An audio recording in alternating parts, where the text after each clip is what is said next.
스웨덴의 제2의 도시 예테보리에서 이상한 소문이 퍼지고 있습니다. 중국 관광객으로 몸살을 앓았던 노부부는 평소 동양인에 대하여 굉장히 싫어했는데요. 특히나 한국인을 보고도 너도 중국인인가?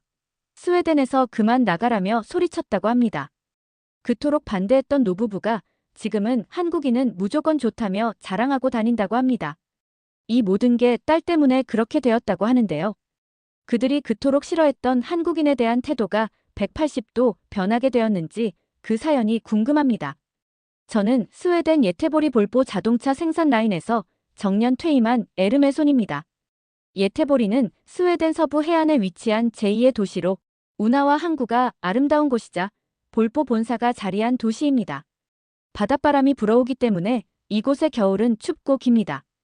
해가 짧아서 오후 3시만 되면 어두워지고 사람들은 두꺼운 외투를 꺼내어 입고 다녀야 해요. 이런 혹한의 날씨에서도 저는 평생을 자동차 생산과 함께 보냈습니다. 오랜 세월 공장에서 일하며 동료들과 땀을 흘렸고 이제는 퇴직 후 한적한 생활을 즐기고 있습니다. 저에게는 사랑스런 딸이 있어요. 제 딸 소피아는 어려서부터 유독 다른 나라에 관심이 많았습니다. 여행을 좋아했고 대학에서는 국제경영학을 전공하며 아시아 경제에 대해 연구했습니다. 저는 그녀가 일본이나 한국 같은 나라에 관심을 가지는 것이 못마땅했습니다. 왜 굳이 그렇게 먼 나라에 관심을 두냐고 말하곤 했습니다. 하지만 소피아는 교환학생으로 한국에 가겠다고 선언까지 했어요. 저는 반대했어요. 제 머릿속에 한국은 여전히 중국과 크게 다를 것 없었고 낯선 환경에서 딸이 힘들어할 것 같았습니다. 특히 저는 동양인을 좋지 않게 생각했어요. 예테보리는 국제적인 도시이지만 몇 년 전부터 중국 관광객이 급증하면서 관광지에서의 소란스러움이 눈에 띄게 늘었습니다. 그렇게 무질서하게 행동하는 사람들을 보면서 점점 동양인들에 대한 안 좋은 감정을 품게 되었습니다. 그리고 부끄럽게도 저는 한국과 중국을 구별하려 하지 않았어요. 거리에서 동양인을 보면 인상을 쓰고 괜히 시비를 걸려고도 했죠. 한국인에게도 너도 중국인이냐? 스웨덴에서 그만 나가라는 말을 내뱉기도 했습니다. 저는 그것이 옳다고 생각했고 제 주변에서도 저와 같은 생각을 가진 사람이 적지 않았습니다. 이런 저의 주장에도 불구하고 딸 소피아는 결국 한국행 비행기에 올랐어요. 그런데 몇 개월 후 돌아왔을 때는 완전히 다른 사람이 되어 있더라고요. 소피아는 오자마자 한국에서 다시 살고 싶다며 제 속을 뒤집어 놨습니다. 결국 소피아는 졸업 후 한국으로 돌아가 한국 글로벌 기업에 취업을 했습니다. 하지만 스웨덴에도 좋은 직장이 많은데 왜 하필 한국에 취업했는지 저는 도저히 이해할 수 없었습니다. 그렇게 딸은 한국에서 안정적인 생활을 시작했어요. 그러다 1년 후 더욱 충격적인 소식을 전했습니다. 아빠, 저 한국인 남자랑 결혼할 거예요. 저는 반대했습니다. 아니, 반대라기보다는 믿을 수 없었습니다. 딸이 한국에서 살겠다는 것도 모자라 결혼까지. 그 남자가 누구든 저는 반대할 작정이었습니다. 하지만 소피아는 자신의 결정을 굽히지 않았고 저와 아내를 한국으로 초대했습니다. 자식 이기는 부모는 없다고 하지요. 결국 우리는 마지못해 한국에 가기로 결정했어요. 그리고 12월 추운 겨울에 한국행 비행기에 몸을 실었어요. 저는 예테보리에서 평생을 살아왔어요. 매서운 한파 속에서도 생산라인에서 묵묵히 제 일을 해왔습니다. 혹독한 스웨덴 겨울을 견디며 살아온 덕분에 웬만한 추위는 끄떡도 하지 않았죠. 아내가 두꺼운 외투라도 가져가라고 몇 번이나 말했지만 저는 가벼운 옷차림으로 비행기에 올랐습니다. 그것도 한겨울의 말이죠. 아내는 걱정이 태산이었지만 한국 겨울쯤이야 라는 생각이었죠. 그러나 막상 한국에 도착해보니 저의 예상은 완전히 빗나갔습니다. 서울의 바람은 생각보다 매서웠고 스웨덴과는 다른 건조한 냉기가 피부를 파고들었습니다. 이 정도쯤이야 하고 버티려 했지만 시간이 지나면서 몸이 으슬으슬 떨리기 시작했습니다. 속으로는 후회가 밀려왔지만 아내에게 내가 틀렸어라고 말하고 싶지는 않았습니다. 그러던 중 결국 감기에 걸리고 말았습니다. 솔직히 말씀드리자면 딸에게 무서운 인상을 주려고 일부러 분위기를 잡으며 묵묵히 버텼던 것도 있었습니다. 그래야 딸이 아빠가 걱정되니 스웨덴으로 돌아와 주세요라고 하지 않을까 하는 기대도 있었죠. 어느 정도 기력을 회복하고 드디어 딸의 남자친구를 만나게 되었죠. 장소는 깔끔한 분위기의 전통 한식당이었는데 따뜻한 실내 공기가 저를 감싸며 살짝 안심이 되었습니다. 그리고 거기서 그 남자가 저를 기다리고 있었습니다. 딸과 함께 온 청년은 정장을 단정하게 차려입고 있었고 손에는 선물로 보이는 상자를 들고 있었습니다. 그는 키가 180cm 정도 되었고 체격은 우리 스웨덴 사람들보다는 작은 편이었죠. 소피아가 남자친구 이름은 태준이며 한국의 큰 건축회사에서 일하는 건축가라고 하더군요. 저는 속으로 아니 진짜 한국 사람이라고 하며 당황했지만 내색은 하지 않았습니다. 저는 단호하게 말했어요. 스웨덴과 한국은 너무나 다르다는 점을 강조했어요. 결혼은 현실이며 적어도 같은 유럽인과 결혼하기를 원했다고 솔직히 말했습니다. 하지만 청년은 의외로 침착했습니다. 저희를 향해 정중하게 인사하고 선물을 건넸습니다. 한국의 전통차 세트라고 했죠. 그의 예의 바른 모습이 오히려 더 마음에 들지 않았어요. 마치 우리의 마음을 사려는 것 같아 보였거든요. 저녁 식사 시간 식탁에 앉은 우리는 어색한 침묵 속에 있었습니다. 그는 서툰 스웨덴어로 대화를 이어가려 노력했고 소피아는 중간중간 통역을 해주었어요. 한국에서 스웨덴어를 독학으로 공부했다고 합니다. 우리와 대화하고 싶어서였다고 하더군요. 감기 기운이 있는 상태에서 태준을 만났고 솔직히 많은 대화를 나누지는 못했습니다. 그래도 그는 예의 바르고 침착한 모습이었고 스웨덴어를 독학했다는 사실은 조금 놀라웠습니다. 아내는 소피아의 선택을 존중해주자고 했어요. 그리고 저도 사실 속으로는 놀라고 있었습니다. 한국이라는 나라에 도착하자마자 느낀 것은 이곳이 정말 나무랄 데 없이 좋은 환경을 갖추고 있다는 거예요. 거리도 깨끗하고 사람들도 친절했으며 모든 것이 체계적으로 운영되고 있었어요. 예상했던 것과는 전혀 달랐죠. 제가 가진 동양인에 대한 환상이 무너진 것은 사실이었습니다. 그렇게 식사를 마친 후 숙소로 돌아와 몸을 녹이며 쉬고 있는데 소피아가 찾아왔습니다. 한국에서는 추울 때 가면 좋은 곳이 있다며 같이 가자고 하더라고요. 저는 귀찮다는 듯 손을 휘저었지만 소피아는 듣지 않았어요. 아내도 딸이 오랜만에 이렇게 신난 모습을 보니 거절하지 못하고 옷을 챙기기 시작했습니다. 딸이 우리를 데려간 곳은 한국의 찜질방이란 곳이었어요. 입구에서는 태준이 우리를 기다리고 있었습니다. 아무래도 소피아가 아직 어색한 저를 위해서 자리를 마련한 것 같았어요. 잠시 망설이고 있자 태준이 웃으며 노란색 티셔츠와 반바지 한 벌을 건네주더군요. 저는 이 옷을 입고 사람들이 많은 곳에서 시간을 보내야 한다는 사실이 낯설게 느껴졌어요. 보통 북유럽식 사우나는 남성들끼리 따로 이용하고 수건 하나만 걸친 채 들어가니까요. 아내와 딸이 벌써 환복하고 기다리고 있더군요. 찜질방 내부는 예상보다 훨씬 넓었습니다. 곳곳에 뜨거운 돌을 깔아둔 방이 있었고 사람들이 바닥에 매트를 깔고 누워 있었습니다. 한겨울에 영하 20도까지 내려가는 스웨덴의 추위 속에서 자란 소피아에게 찜질방은 특별했나 봐요. 한국의 찜질방에서는 따뜻한 온돌 바닥에 누워 몸을 지질 수 있다고 했습니다. 고온방, 소금방, 황토방 등 다양한 방들이 있어서 취향대로 즐길 수 있다는 것이었죠. 태준의 안내를 받아 뜨거운 방 안으로 들어갔습니다. 숨이 턱 막힐 정도로 뜨거운 공기가 느껴졌지만 잠시 앉아있으니 몸이 서서히 따뜻해졌고 땀을 흠뻑 흘리고 나니 생각보다 나쁘지 않은 경험이었습니다. 그때 태준이 손에 무언가를 들고 다가왔죠. 그가 내민 것은 삶은 계란과 식혜였습니다. 삶은 계란은 익숙했지만 갑자기 자기 머리에 딱 하고 깨는데 이건 예상치 못한 행동이었어요. 순간 당황한 저는 그를 멍하니 바라봤어요. 한국에서는 찜질방에서 이렇게 계란을 깨서 먹는다네요. 호기심이 생겨 저도 따라 해보았으나 계란이 깨지지 않고 오히려 머리만 아팠습니다. 그 모습을 본 딸과 아내는 웃음을 터뜨렸습니다. 태준이 저를 편하게 해주려고 노력하고 있다는 느낌이 확 오더라고요. 제가 한국 문화를 부담스럽게 여기지 않도록 자연스럽게 분위기를 이끌어 준 거죠. 뜨거운 방에서 땀을 뺀 후 마지막으로 온천탕으로 향했습니다. 뜨거운 물에 몸을 담그니 온몸의 피로가 풀리면서 감기로 무겁던 머리도 한결 맑아지는 기분이 들었습니다.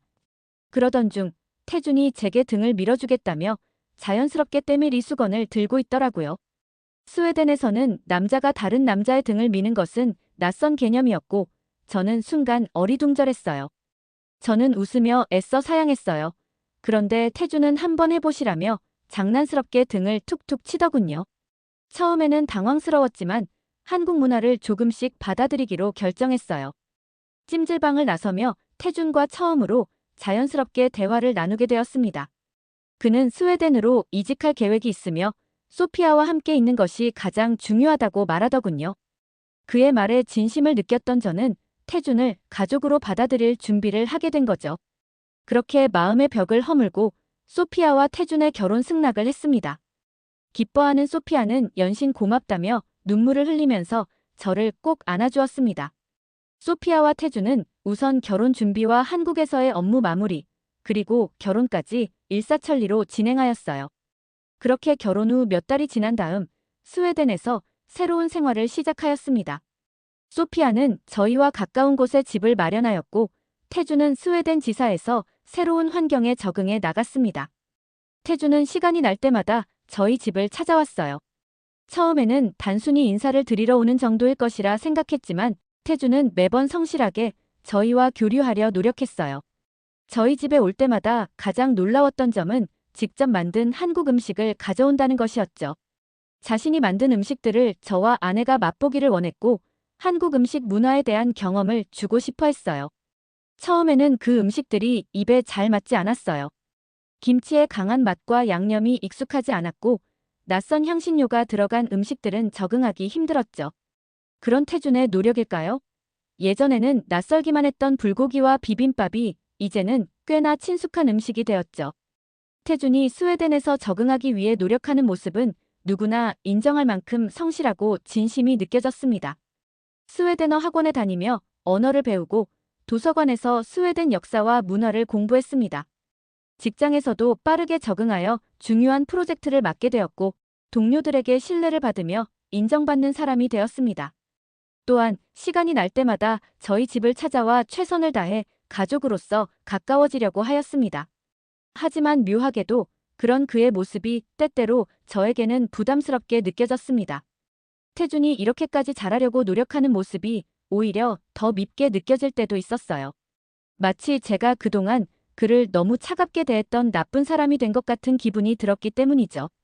소피아는 태준을 자랑스러워했어요. 주변 사람들은 모두 소피아가 좋은 남편을 만나 부럽다고 했고 이웃들도 예의 바르고 성실한 동양인 사위를 둬서 좋겠다고 했습니다. 하지만 저는 어딘가 모르게 복잡한 감정이 들었습니다. 사람들은 모두 태준을 칭찬했고 심지어 저희보다도 태준을 더 높이 평가하는 것 같았거든요. 딸과 사위의 행복을 바라는 마음과 그를 인정하고 싶으면서도 어쩐지 쉽게 받아들이지 못하는 제 자신이 대비되면서 마음이 불편해졌던 거죠. 한편 저는 세월이 흐르면서 몸이 점점 쇠약해지는 것이 느껴졌습니다. 젊었을 때야 아무리 추운 날씨라도 대수롭지 않게 넘겼지만 이제는 허리도 아프고 무릎도 자주 쑤셨습니다. 오랫동안 공장에서 일한 탓인지 관절염이 심해졌고 가끔은 손마디까지 욱신거렸습니다. 다행히도 태주는 저희 집과 가까운 곳에 살면서 자주 찾아와 건강을 챙겨주었습니다. 바쁜 직장 생활 중에도 시간을 내어 약을 챙겨주거나 무거운 물건을 대신 들어주며 세심하게 배려해 주었습니다. 어느 날 태주는 집이 너무 낡았다며 리모델링을 제안하더군요. 창문틀 사이로 들어오는 바람 때문에 겨울이면 실내 온도가 크게 떨어졌기 때문입니다. 온풍기를 최대로 틀어도 바닥은 여전히 차가웠고 난방비가 매년 늘어나는 것이 부담스러웠습니다. 날이 점점 추워지면서 집안은 더욱 싸늘하게 느껴졌어요. 젊었을 때는 이 정도 추위쯤이야 하고 버텼지만 이제는 정말 견디기가 어려웠습니다. 아내도 관절이 좋지 않아 추위에 더욱 민감해졌고 작은 냉기에도 몸을 움츠리곤 했습니다. 그러던 어느 날 소피아가 집에 왔어요. 오랜만에 만난 딸은 여전히 밝고 건강해 보였어요. 그런데 거실에 들어서자마자 거실 공기가 왜 이렇게 차갑냐며 놀란 표정을 짓더라고요. 소피아는 손으로 벽을 만져보며 차가운 기운이 느껴지는지 심각한 표정을 지었습니다. 그러더니 갑자기 가방에서 비행기 티켓 2장을 꺼내주더군요. 하와이행 비행기 티켓인데 거기에서 한 달 정도 휴양하고 오라는 거예요. 순간 어안이 벙벙했습니다. 하와이 여행이라니. 소피아는 저희에게 따뜻한 나라에서 한 달 정도 휴양을 하고 오라는 거였어요. 그동안 집을 새로 단장해 놓겠다고 하였습니다. 처음에는 망설였어요. 한 달이나 집을 비운다는 것이 걱정되었기 때문입니다. 하지만 소피아는 이미 모든 준비를 마쳤다며 즐겁게 여행을 즐기고 오라고 하더라고요. 숙소도 예약해 두었고 현지 투어 프로그램도 미리 알아보았다고 해요. 아내와 저는 고민 끝에 여행을 가기로 결정하였습니다. 하와이에서 보낸 한 달은 정말 꿈 같은 시간이었어요. 따뜻한 햇살 아래에서 여유로운 시간을 보내며 오랜만에 삶의 여유를 느낄 수 있었죠. 아내의 관절 통증도 많이 좋아졌고 저도 오랜만에 편안한 휴식을 취했어요. 소피아와 태주는 매일 저녁 전화를 걸어와 안부를 물었어요. 여행은 잘하고 있는지, 불편한 점은 없는지 세심하게 챙겼고 집 수리도 차질 없이 진행되고 있다고 하였습니다. 그렇게 한 달간의 여행이 마무리되고 저희는 다시 스웨덴으로 돌아왔습니다. 집에 도착한 순간 저희는 놀라움을 감출 수 없었어요. 한 달 만에 돌아온 집은 완전히 달라져 있었죠.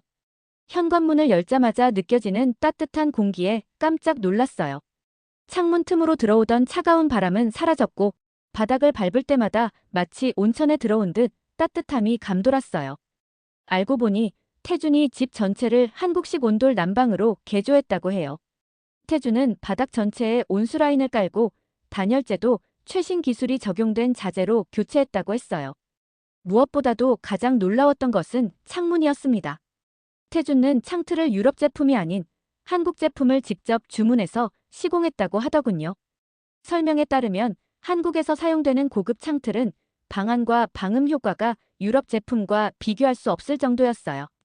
실제로 창문을 닫자 바깥의 소음이 거의 들리지 않았고 창문 틈 사이로 들어오던 차가운 바람도 완전히 차단되었습니다. 태주는 건축가로서의 전문성으로 저희 집의 구조적 특성을 고려해서 설계를 진행했다고 하였습니다. 스웨덴의 추운 날씨를 이겨내기 위해 한국의 전통 난방 방식인 온도를 현대적으로 재해석하고 한국식 창호 시스템까지 적용한 것이었죠. 특히 태주는 회사 동료들의 도움을 받아 한 달 동안 매일 현장을 감독하며 공사가 원활하게 진행될 수 있도록 직접 챙겼다고 했어요. 한편으로 가장 놀라웠던 점은 난방비였습니다. 새롭게 개조한 온돌 시스템 덕분에 난방비가 이전보다 30%나 절약된다고 해요. 태준이 아무리 노력해도 선뜻 마음을 열지 못하고 어디선가 계속 의심의 눈길을 보내던 저였어요. 하지만 따뜻해진 집안에서 가족을 위해 기꺼이 헌신한 그의 노력을 알게 되었어요. 처음으로 저는 태준에게 고맙다는 말을 건넸습니다. 그런데 태준은 오히려 죄송하다며 더 일찍 이런 제안을 하지 못해 미안해 하더군요. 그 모습을 보니 가슴 한켠이 먹먹해졌어요. 우리 관계도 눈이 녹듯 조금씩 녹아내리기 시작했습니다. 리모델링 이후 저는 딸과 사위를 주말마다 초대했어요. 가족 식사는 꼭 같이 하고 싶었습니다. 저와 태주는 스웨덴 전통 음식을 준비하고 소피아와 아내는 한국 음식을 준비하면서 서로의 문화를 이해하고 받아들이는 시간을 가졌습니다. 특히 가장 인상 깊었던 것은 저와 태준이 같이 만든 불고기였습니다. 처음에는 이상한 맛이 나서 곤욕을 치렀지만 이젠 제법 익숙해져 식탁에서 빠질 수 없는 메뉴가 되었죠. 그 이후 아내는 태준에게 불고기 양념 비법을 배워 직접 요리하기 시작했고 나중에는 이웃들을 초대해 대접하기도 하였습니다. 태준은 자주 찾아와 안부를 물었고 항상 두 손으로 물건을 건네는 예의 바른 모습을 보였습니다. 처음에는 그의 이런 공손함이 다소 과한 것이 아닐까 생각했지만 시간이 지나면서 몸에 배어있는 습관처럼 자연스러운 행동이었어요. 한국에서 자라면서 그 환경에 자연스럽게 습득한 진정한 존중과 배려에서 나온 습관인 것이었어요. 이젠 우리 동네 이웃들도 집안의 변화를 하나둘 눈치채기 시작했습니다.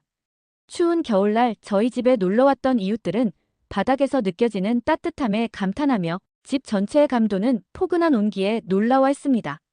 그때마다 저는 자연스럽게 태준을 자랑하게 되었습니다. 태준은 한국 건축가인데 한국의 온돌 문화를 현대적으로 적용해서 이렇게 따뜻한 집으로 바꿔줬다고 우리 건강과 편안함을 위해 자신의 전문성을 살려 최선의 해결책을 찾아준 고마운 사위라고요.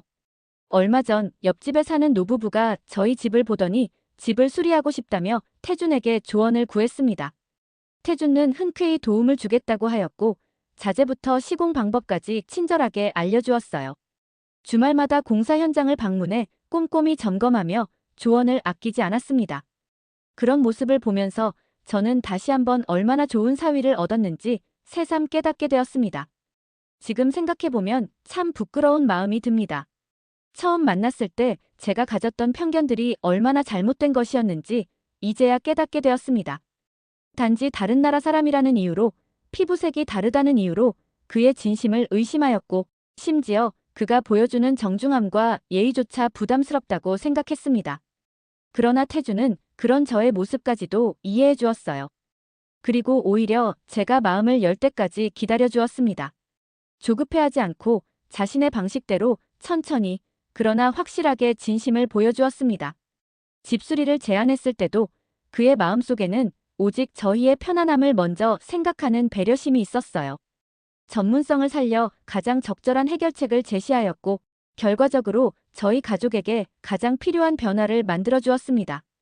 또한 두 나라의 문화를 자연스럽게 융합하는 모습에서 사위의 깊은 배려심을 다시 한번 느낄 수 있었죠. 우리 집은 이제 진정한 의미의 따뜻한 보금자리가 되었습니다.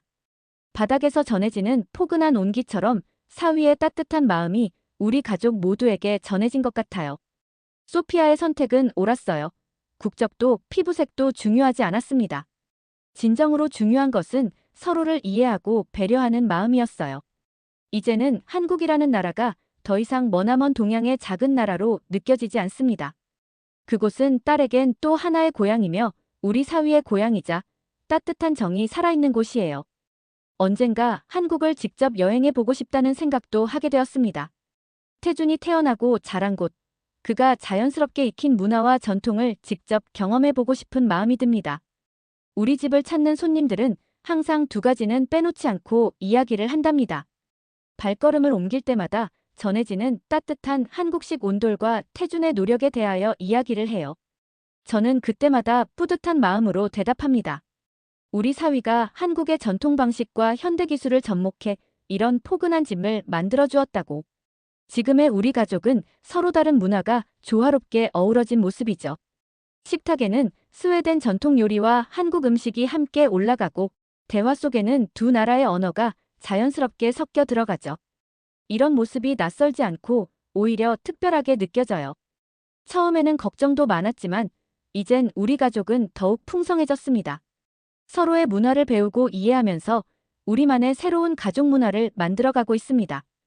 국적과 문화의 차이는 장벽이 될 수 없다고 저는 자신 있게 말할 수 있습니다. 진정으로 중요한 것은 서로를 이해하고 존중하는 마음이라는 것을요. 그리고 그 마음을 실천하는 작은 노력들, 그것이야말로 우리를 진정한 가족으로 만들어주는 가장 큰 힘이라는 것을 깨닫게 되었습니다.